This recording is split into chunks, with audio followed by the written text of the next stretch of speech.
نہ اس سے پہلے نہ اس کے بعد، ممکن ہی نہیں ہے۔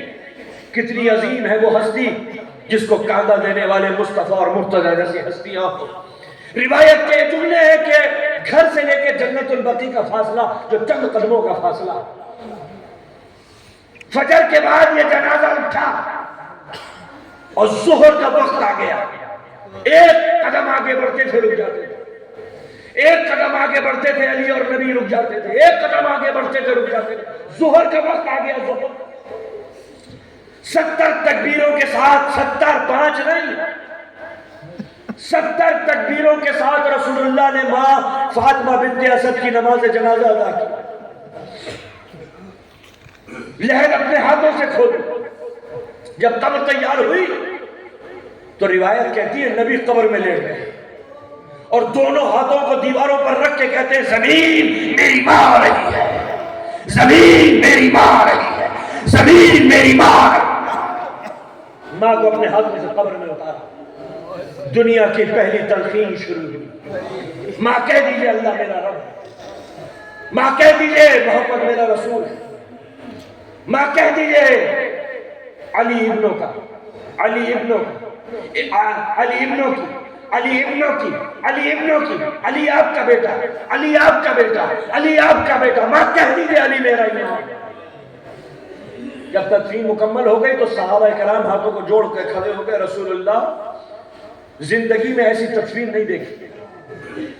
کیا وجہ تھی؟ ایک قدم آگے بڑھتے تھے رک جاتے تھے، ایک قدم آگے بڑھتے تھے رک جاتے تھے، ایک قدم آگے بڑھتے تھے رک جاتے تھے۔ رسول اللہ کہتے ہیں فرشتوں کے کارواں در کارواں نازل ہوتے تھے میری داماں کی تعظیم کے لیے، مجھے ان کی وجہ سے رکنا پڑتا تھا۔ رسول اللہ آپ نے 4 یا 5 تکبیروں کے ساتھ نہیں، آپ نے 70 تکبیروں کے ساتھ نماز جنازہ ادا کی۔ کہا نبیوں کے گروہ در گروہ آتے تھے میری ماں کی نماز جنازہ ادا کرنے کے لیے، مجھے ان کی وجہ سے رکنا پڑتا تھا، اس لیے 70 تکبیروں کے ساتھ نماز جنازہ ادا کی۔ کہا آپ قبر میں کیوں لیٹے؟ کہا میں قبر میں اس لیے لیٹا کیونکہ جب میں چھوٹا تھا تو میری ماں مجھے نہلاتی تھی، میرے بالوں میں کنگھی کیا کرتی تھی، مجھے خوبصورت خوشبودار لباس پہناتی تھی، میری جسم کی خوشبو کو سونگھتی تھی۔ میں قبر میں لیٹ گیا تاکہ میری خوشبو قبر میں بچ جائے اور میری ماں کو یہ احساس رہے کہ میرا ننھا سا محمد۔ کہا آپ نے یہ کہا ماں کہہ دیجئے اللہ میرا رب ہے، رسول میں محمد میرا رسول ہے، علی میرا امام ہے۔ کہا قبر میں اللہ کی ربوبیت کا سوال ہوگا، رسول کی رسالت کا سوال ہوگا اور علی کی امامت اور ولایت کا سوال ہوگا۔ کتنی عظیم تھی وہ ماں جس نے مصطفیٰ کو پالا تھا، اور کتنی عظیم تھی وہ ماں جس نے ہم شکل مصطفیٰ کو پالا تھا، کتنی عظیم تھی وہ ماں جس نے ہم شکل مصطفیٰ کو پالا تھا۔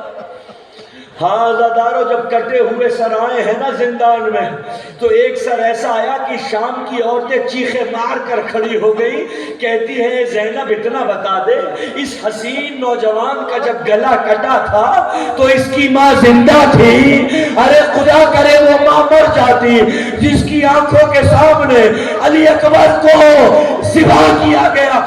زینب کہتی ہے شام کی عورتوں ام لیلہ کے پاس، یہی وہ بدنصیب ماں جس کی آنکھوں کے سامنے اس کا کڑیل جوان خون اگل اگل کر ایڑیا لگا۔ اجرکم اللہ، مولا کوئی غم نہ دے۔ عزادارو بس زحمت تمام کر رہا ہوں، دامن وقت میں گنجائش نہیں۔ عزادارو جب یہ لٹا ہوا قافلہ مدینے آیا ہے نا تو چند دنوں کے بعد عید آ گئی۔ جب عید آئی نا تو ساری بیویاں رسول اللہ کی قبر پر آئیں، مرثیہ پڑھا، نوحہ خوانی کی۔ جب مرثیہ پڑھ کے پلٹ رہی تھی تو زینب کے کانوں میں کسی بیوی کے چیخ کے گرنے کی آواز آئی، چیخ کے گرنے کی آواز آئی۔ اب جو پلٹ کے دیکھا تو ام لیلہ غش کھا کے زمین پر گر گئی۔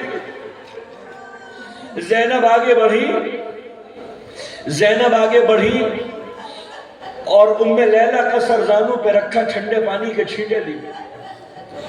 ام لیلہ نے آنکھیں کھولنی اور فقرہ کہا ام لیلہ اگر کوئی مجھ سے سوال کرتا نا کہ دنیا میں سب سے بڑی صابرہ عورت کون ہے تو زینب تیرا نام لیتی۔ ماں گجڑ گئی، غش نہیں آیا، کوکھ جل گئی، غش نہیں آیا۔